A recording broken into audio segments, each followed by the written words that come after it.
குமரி மாவட்டம் நித்திரவேளை அருகே வீட்டில் தனியாக வசித்து வந்த பெண்ணிடமிருந்து தங்க நகை மற்றும் பணத்தை அப்பகுதியைச் சேர்ந்த அனிஷ் என்ற இளைஞர் திருடிவிட்டு தப்பிக்க முயன்றுள்ளார். இதனை கண்டு அப்பகுதி மக்கள் இளைஞரை பிடித்து விசாரணை நடத்தி வீடியோ பதிவிட்டுள்ளனர். அதில் அந்த இளைஞர் ஒரு வாரத்திலேயே திருடிய பொருட்களை திரும்ப தருவதாக கெஞ்சியுள்ளார். வீடியோ ஆதாரத்துடன் இளைஞரை பிடித்து மக்கள் போலீசில் ஒப்படைத்தனர்.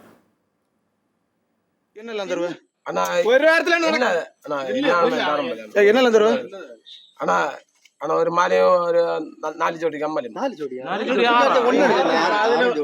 மறந்தா எத்தனை ஜோடி ஜோடி கம்மலும் 6 ஜோடி கம்பலும் சொல்லு கரெக்டா சொல்லு என்ன 6 ஜோடி கம்மலும் ஒரு மாலையும் தாராளம். என்னத்துக்கு எடுத்த எங்க இருக்கு அது எங்க இருக்கு? ஆனா ஒரு பையனை கொடுத்தானா ஆனா ஒரு இடத்துல சாணி தாரம் பலையா கண்டிப்பா தாரம் பலையா ஆனா நீங்க வேணுமே ஒரு 100 ரூபாய் எழுதுவோம் பலையா யாருமே கேட்கல.